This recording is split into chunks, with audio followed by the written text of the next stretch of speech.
Imagine walking into a room full of people who seem more confident, more successful, more articulate than you. Everyone is talking, networking, performing their social personas with practiced ease. You feel the familiar urge to prove yourself, to say something clever, to demonstrate your worth through words. But what if I told you that the most powerful person in that room isn't the one speaking the loudest?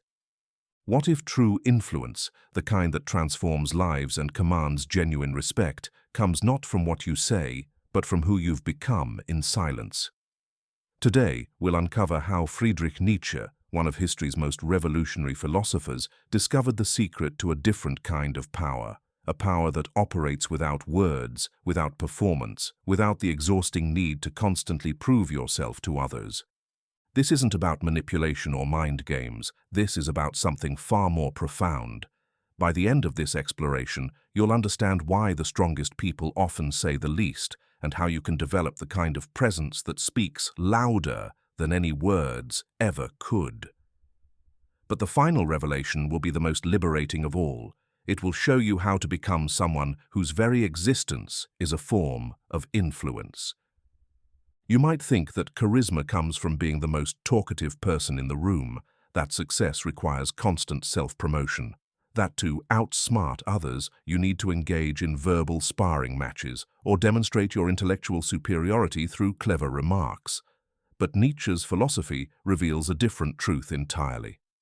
The terrifying reality is that most people spend their entire lives trapped in what Nietzsche called the slave mentality, constantly seeking validation from others, measuring their worth by external approval, and exhausting themselves in the performance of who they think they should be. They talk endlessly because they're trying to fill an internal void that can never be filled from the outside. Friedrich Nietzsche, the German philosopher who challenged every comfortable assumption about morality, power, and human nature, observed something profound through his years of studying human behavior. He discovered that true strength, what he called the will to power, manifests not as domination over others, but as complete mastery over oneself. Nietzsche's decades of philosophical inquiry revealed that most people never realize they're living according to values that aren't even their own. They speak words they don't believe, pursue goals that don't fulfill them, and react to situations based on conditioning rather than conscious choice. But there exists another way of being, a way that doesn't require you to say a word to command respect, influence outcomes, or transform your entire life experience. The shocking truth: the people who possess real power, the kind that changes lives and creates lasting impact, operate from a fundamentally different psychological foundation, and this foundation can be developed by anyone willing to undertake what Nietzsche considered the most important journey of all: becoming who you truly are. But what are the specific mechanisms that create this wordless influence? What unseen forces allow some people to enter a room and immediately command attention without speaking? That is exactly what we're going to uncover. The process may challenge everything you believe about success and social interaction, but it is necessary, because only by understanding these principles can you develop the kind of authentic presence that makes words unnecessary.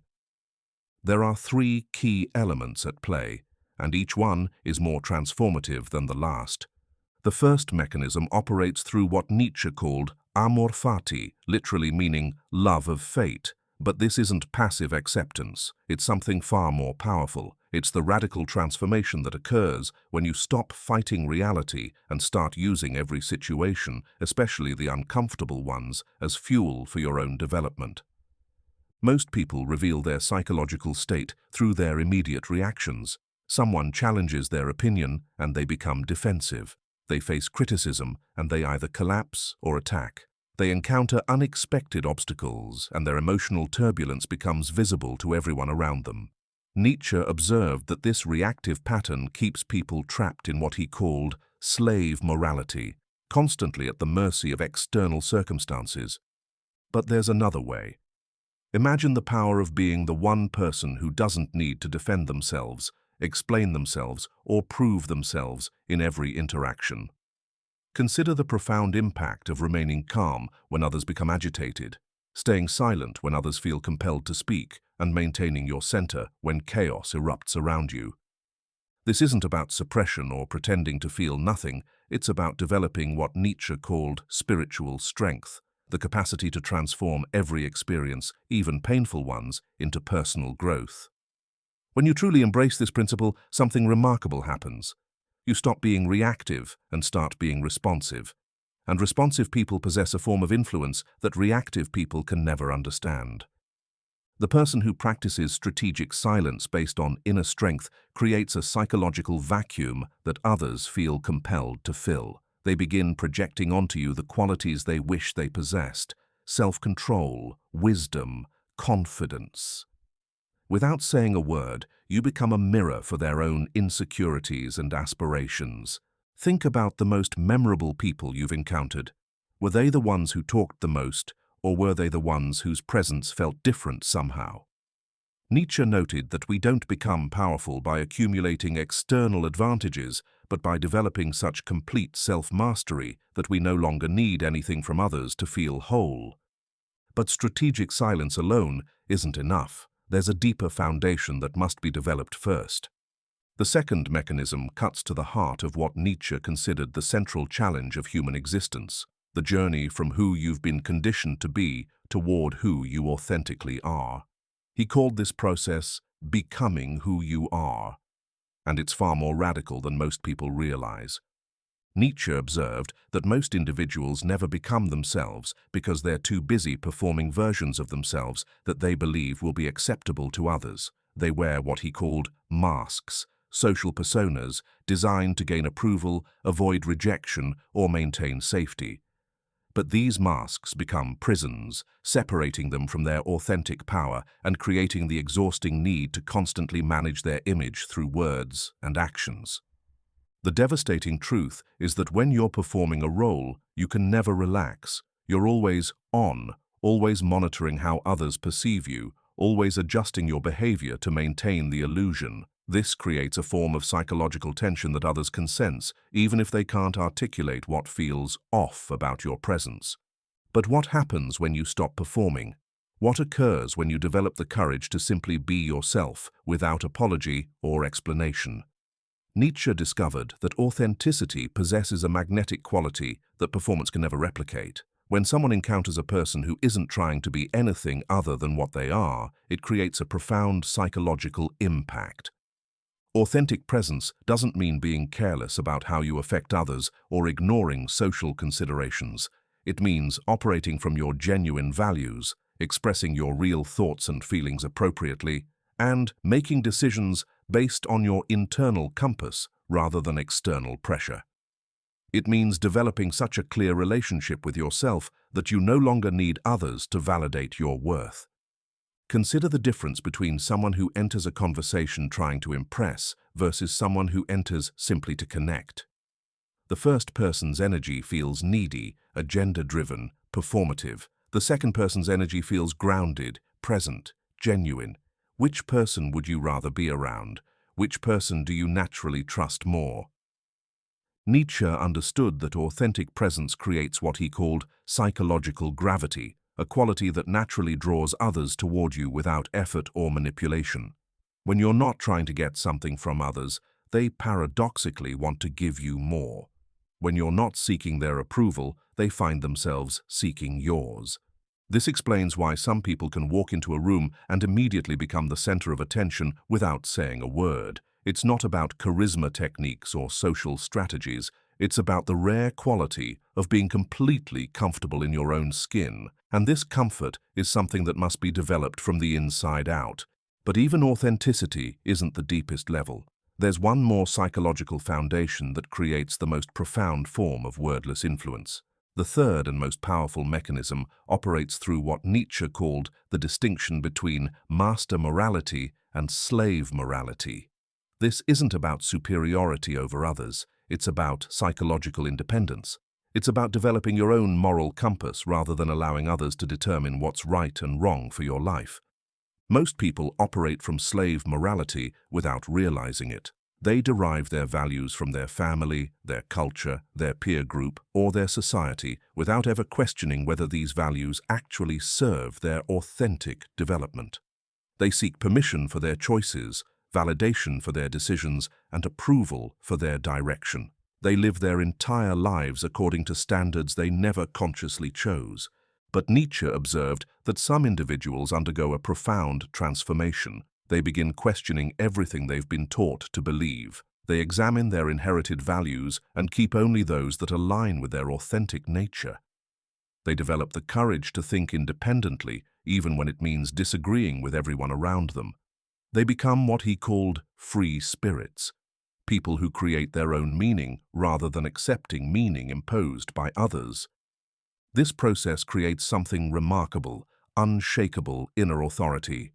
When you know what you believe and why you believe it, when your values emerge from your own experience rather than external conditioning, you develop a psychological foundation that can't be manipulated or threatened by others' opinions.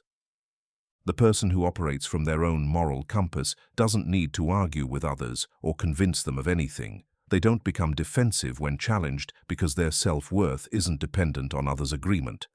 They don't feel compelled to explain or justify their choices because they've made peace with being misunderstood. This inner authority manifests as a quality that others immediately recognize, even if they can't name it. It's the difference between someone who's trying to prove they're confident and someone who simply is confident. Between someone who's performing strength and someone who possesses genuine strength. Between someone who's seeking respect and someone who naturally commands it. Nietzsche noted that this transformation isn't comfortable.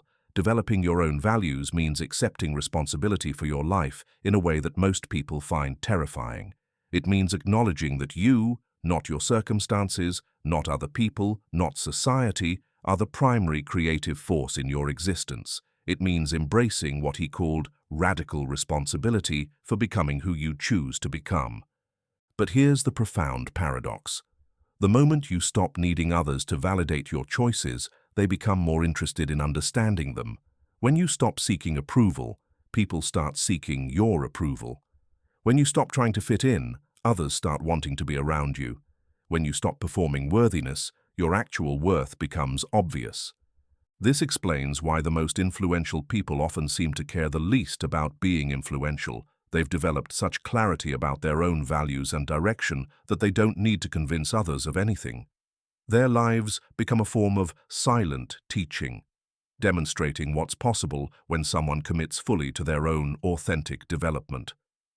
But there's still one more element that ties everything together, the most liberating truth of all. The ultimate truth that underlies everything we've discussed is this: true power comes not from trying to control others, but from achieving complete sovereignty over yourself. Nietzsche called this the will to power in its highest form, not power over others, but power over your own reactions, choices, and internal experience. When you integrate strategic silence, authentic presence, and independent values, something transformative occurs. You stop living in response to others and start living from your own center. You develop what Nietzsche called amor fati, not just accepting your circumstances, but loving them as the raw material for your own creation. This integration manifests as a quality that transcends techniques or strategies. It's presence without performance, influence without manipulation, strength without aggression, confidence without arrogance. It's the rare quality of being so complete within yourself that you enhance every situation simply by being present. People can sense this integration immediately, even if they can't articulate what they're experiencing. They feel safer around you because you're not trying to take anything from them. They feel inspired by you because you demonstrate what's possible when someone commits to their own development. They trust you more readily because your actions align with your words, and your words align with your authentic self. But perhaps most importantly, you stop exhausting yourself trying to manage others' perceptions. You stop performing roles that don't fit. You stop seeking validation from sources that can never truly satisfy you. You discover the profound relief of simply being yourself and allowing that to be enough. Nietzsche observed that this process, what he called becoming who you are, is the most important work any human being can undertake. It's not about becoming someone different. It's about removing everything that isn't truly you until only your authentic essence remains. It's about developing such a clear relationship with yourself that you no longer need others to tell you who you are or what you're worth. This brings us to the most important question of all. If this kind of wordless influence is possible, if you can develop the kind of presence that transforms every interaction without effort or manipulation, why don't more people pursue it? The answer is both simple and profound. This path requires something that most people find more terrifying than any external challenge: the courage to disappoint others in order to be true to yourself. It demands that you risk being misunderstood, rejected, or criticized for the sake of authenticity. It asks you to give up the false security of external validation in exchange for the genuine security of self-knowledge. Most people would rather remain trapped in patterns that don't serve them than face the uncertainty of becoming who they really are. They prefer the familiar discomfort of performance to the unknown territory of authenticity. They choose the exhausting but predictable cycle of seeking approval over the liberating but challenging journey of approving of themselves. But for those willing to undertake this transformation, the rewards are profound. You discover that you don't need to outsmart anyone because you're no longer competing with them. You don't need to prove your worth because you know your worth. You don't need to control others' perceptions because you're comfortable with who you are, regardless of how others see you. You develop what Nietzsche called spiritual strength, the capacity to remain centered in your own truth while allowing others the freedom to be themselves. You become someone who enhances every interaction not through clever words or strategic behaviors, but through the simple power of authentic presence. And perhaps most importantly, you discover that the person you were trying so hard to become through external achievement and social performance was always there, waiting beneath the layers of conditioning and fear. The work isn't about adding something new to yourself. It's about removing everything that isn't truly you until only your essential nature remains. This is how you outsmart everyone without saying a word. Not through manipulation or deception, but through the radical act of becoming so completely yourself that you no longer need to compete with anyone else. Because when you're operating from your authentic power, you're not playing the same game as everyone else. You're playing an entirely different game, one where the only competition is with who you were yesterday. The choice is yours to make, every single day. Will you continue exhausting yourself trying to prove your worth to others? Or will you finally begin the journey of discovering the profound influence that emerges when you stop performing and start simply being who you truly are? The difference between a life of constant performance and a life of authentic power isn't fate, it's choice. And that choice, as Nietzsche understood, is the foundation of all genuine transformation.